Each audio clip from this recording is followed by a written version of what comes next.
Good morning. Today on Spotlight, what's next for Midtown Detroit, Inc. and a changing of the guard for Westland, Michigan. Our guest, former state representative Maureen Stapleton, now the new interim director of Midtown, and former state representative Kevin Coleman, the new mayor of the 9th largest city in the Great Lakes state. What's the future of their respective communities? We'll ask them. It's Sunday, March the 24th. I'm Chuck Stokes, and this is Spotlight.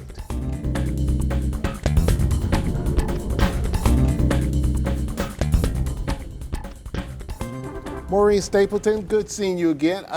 Quick question, where in the heck have you been? I have been in a place that Michigan loves to talk about, but they love to talk about us more, Columbus, Ohio. Oh, yeah. Well, that's okay. I was born and raised in the Buckeye State, so you won't quite get it from me, but there is that serious rivalry. What were you doing in Columbus? I actually was running an infant mortality initiative for the city, and it was a public-private partnership. But as I have been known to do, I am always drawn back to the love of my life, which is the city of Detroit. What drew you back? There is nothing that I can remember from even my earliest childhood that somehow isn't connected to Midtown Detroit. From walking Wayne State's campus to visiting the DIA, it's been a part of my life, and it is really exciting because it's the first place-making effort for the city of Detroit. Thanks to a lot of leadership from our anchor institutions and our cultural center and our retired executive director, Sue Mosey, we've been able to bring together a part of the city and brand it as a real destination where people want to live, work, and play. And so now this is an opportunity to transform and move it forward and decide what's next for Midtown Detroit. Midtown is 20,000 residents. That's equal to Ferndale. Hundreds of businesses, retail and otherwise.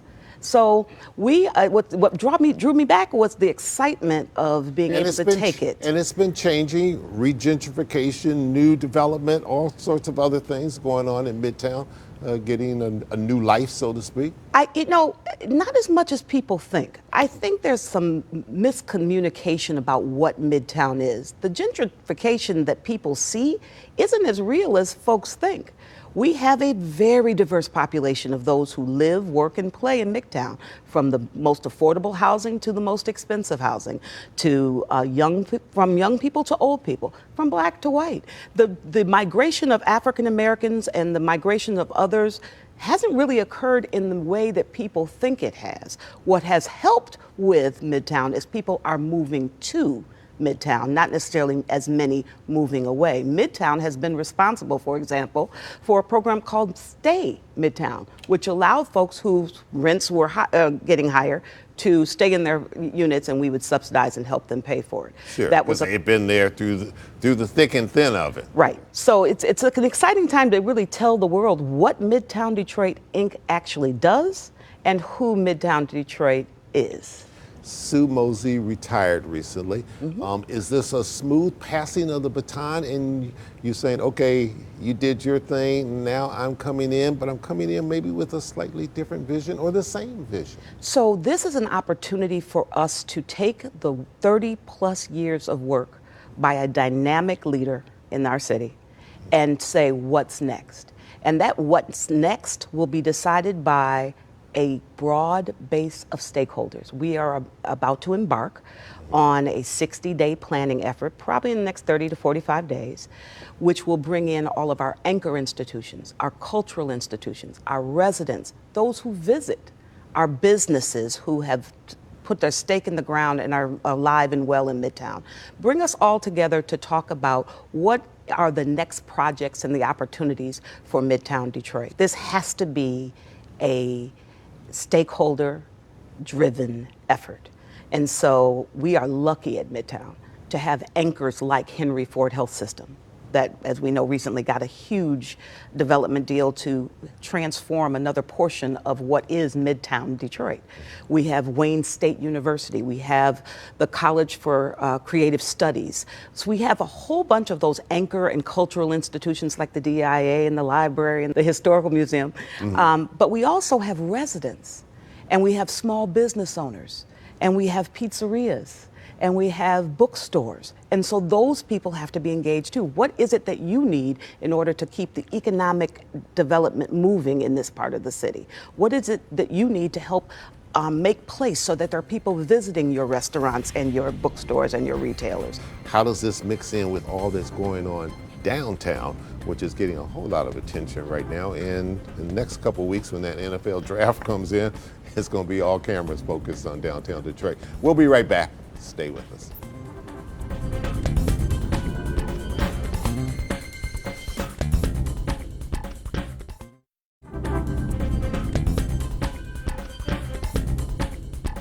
Welcome back to Spotlight, talking to Maureen Stapleton, lifelong Detroiter. She's been in Columbus.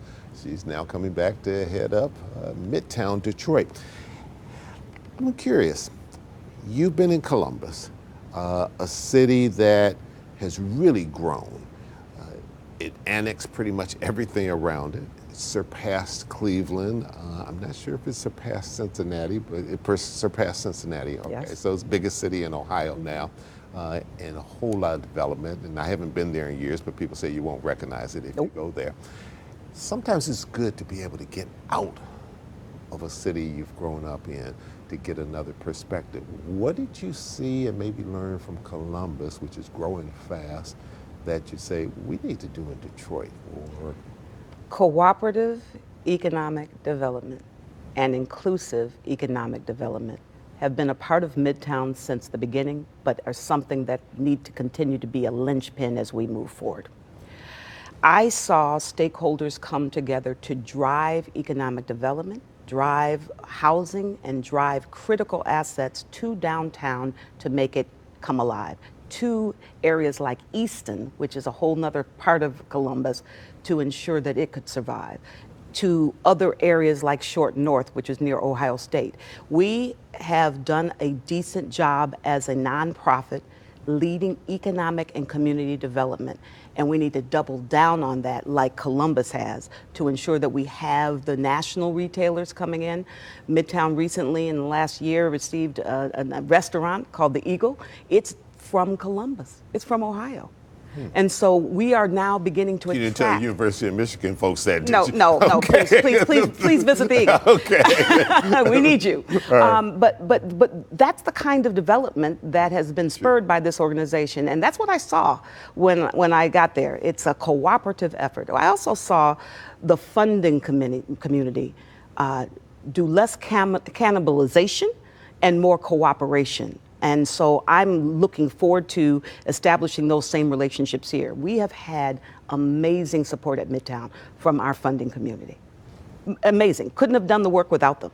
I would love to see that continue and help as we move into this next phase of what Midtown Detroit is. Maureen, is there a chance that so much emphasis has been put on downtown and some key neighborhood areas, Avenue of the Fashion, that if we aren't careful,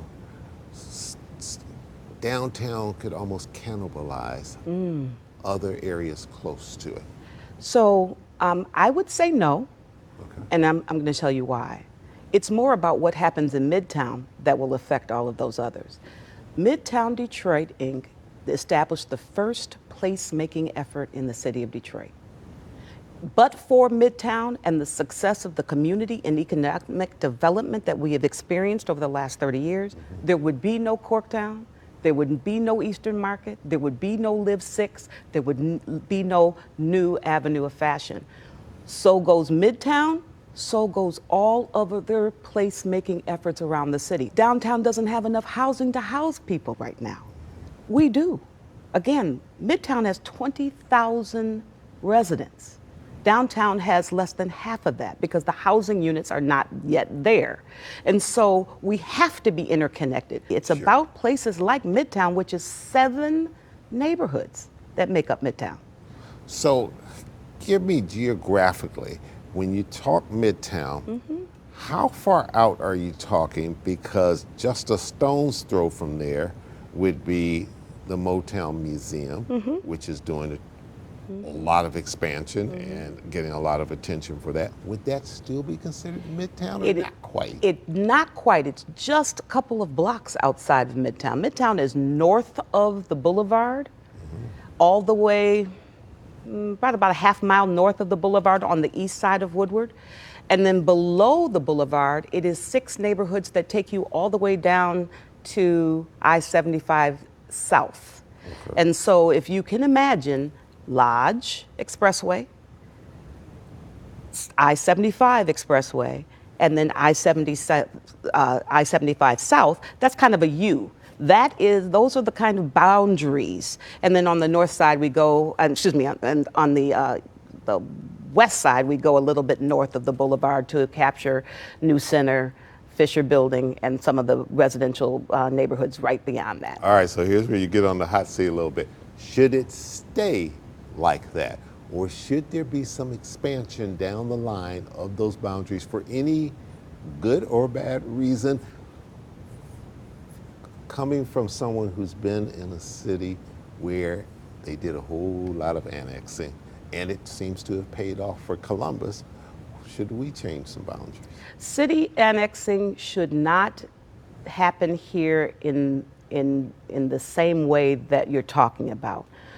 North End is doing fine. Vanguard CDC is helping develop that area. Virginia Park is doing okay. We shouldn't have to go into Virginia Park, but we should be walking lockstep with the leadership of Virginia Park. Eastern Market is booming. We should be working with the new leadership of Eastern Market. And so I don't think of Midtown as expanding its boundaries. What I do think is that so goes Midtown, so goes just those neighborhoods that I talked about. We are the center of the city, and we can grow out together without taking each other's identity. Quick final question. The interim director, is that something you requested or something that whoever they is requested? Is this a filling out process or what? The board is clear, and I was clear when we took this. We want to engage for this next several months the community to determine what Midtown Detroit should be. And we will do that together. And then we'll decide what's best for the next organization how the organization continues. But right now we're singularly focused in including our stakeholders, especially our anchor institutions that have paid for the success of Midtown, to ensure that they're moving in the right direction. Maureen Stapleton, good seeing you, and we'll get you back on Spotlight. Up next on Spotlight, Kevin Coleman, the new young mayor of Westland, Michigan. He'll be my guest right after this.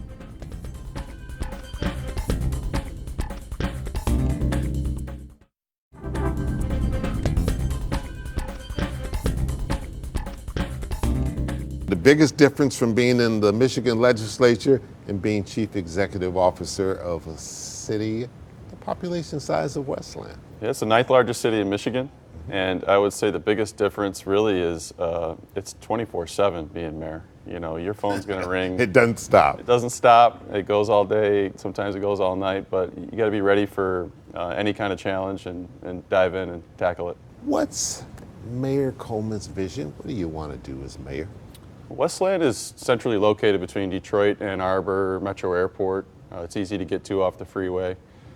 So, you know, really I campaigned on 2 things: public safety and bringing more business investment into the city. We have Westland Mall in that shop and dine corridor right along Warren Road. There's a lot of vacant parcels, vacant space, vacant buildings. But when I drive by, I don't see blight or vacant buildings. I see potential. And I think that's what my community sees. They know that with the economy coming back up, Westland's really poised to turn around and grow. What type of development would you like to see come? You know, we're talking about mixed-use development. So you have condos, residential, but then maybe office, medical, retail on the bottom. Not super tall buildings like out here in Southfield, but, you know, 3, 4, 5-story buildings. Creating some density around that Westland Mall corridor has really been the goal. Let's talk, Mayor, a little bit about the population of Westland. Who's living there? How diverse is it? Is it changing from what it was, or is it changing. Same old city as it was 50 years ago? It is changing. You know, when I moved to Westland as a kid back in the 90s, it was probably over 90% Caucasian. We're probably down to about 75% Caucasian. Now it's more of a minority, diverse community coming in, either from Detroit, Dearborn, a lot of immigrants coming in from the Middle East, from Africa, Mexico.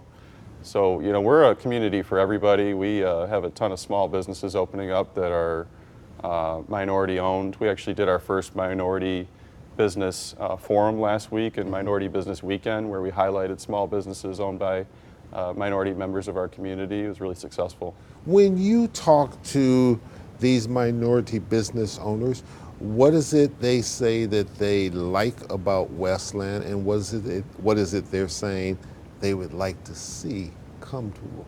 That's a good question. You know, Westland's affordable. The tax rate's not too high. The rents aren't too high. You can get in and start and grow a business, a small business from the ground up without too much overhead costs. And people are really warm and open to something new, you know. So if we've never had let's just say a Iraqi restaurant before. If an Iraqi member of the community came in and opened an Iraqi restaurant, people want to try it. People want to check it out. We would maybe have them come to City Hall and let everybody try the food and put that on our city TV station and kind of show people what they're offering and just give people a taste of something new. That's what people really want to see in Westland. How will you, in terms of your leadership, be different than your predecessor? He was certainly a seasoned veteran. He was in office in Westland between council and mayor over 20 years. And he was a good communicator, and he had big ideas. He built a new city hall, redid Central City Park. I was just going to say, a lot of people don't realize how beautiful that city hall is there. Yeah, but you know, I think with the changing times and the changing culture in Metro Detroit, that you have to have a new kind of mayor come in, somebody who's, like I said, open to really connecting members of the minority community with people who've lived in the city a long time. We have people who've lived in the city 50, 60 years who are my supporters and, you know, wanted to see me get elected. And then we have people who've just moved in. You got to blend the two together. Yeah, you blend it all together and everybody get on the same page and have a seat at the table. All right, we need to take a little break at the table. We'll hurry right back with the mayor of Westland right after this.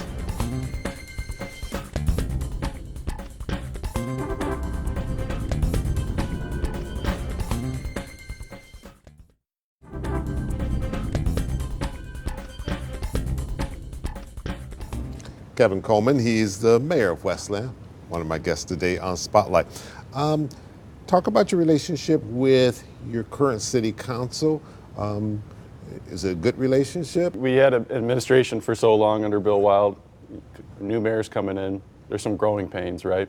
People are saying, well, this is a new style, this is a new way of doing things. So right now the council's kind of almost 50-50 on me, and I think, you know, I'm going to be meeting with council members individually as we go throughout the year. I've already been doing that, but just to get to know them better, see their vision. Because you all made news not terribly long ago with one member who wanted to be back on the council, and, and you weighed in on that. Yep. So coming off last year's election, there was just some, a little bit of consternation about should somebody who was appointed, lost an election, be reappointed again. And that individual, I actually want to see him run again and voted for him. And, but there's a lot of people who are interested in becoming. Has the situation totally resolved itself yet? Or not quite. There's still one vacancy. And there's potentially another vacancy coming up. One of our council members was nominated to be our Democratic nominee for State House to fill the seat that I vacated last November. So it's just a lot of shakeup right now politically in our city. But, you know, looking forward to working together. I'm somebody, like I said, we want to make sure everybody has a seat at the table. And having been a former council member, I know the importance of working with council. You've been there, so you understand that and have respect for their role in government. And there are separate branches of government. Right. Equal branches of government. It's an important role. Yeah. Long term, Mayor Coleman, what do you see for Westland 10 years from now? What do you want Westland to look like? Well, I'll tell you what, there's so many things that make Westland an attractive community, but my favorite thing about Westland is our parks. We have more parks than any other city in Wayne County outside of Detroit. Really? Yeah, Hines Park, and then a dozen or so main community parks, and then smaller kind of pocket-sized parks. We're actually putting in a new outdoor community gathering performance venue right near City Hall in Westland Mall on Nankin Boulevard right there. So there's going to be a stage, walking paths, a big gathering area, a place for food trucks and performers to come in, and that's really going to be a kind of a town square. That's my vision for that area. Public safety has been a big focus of mine.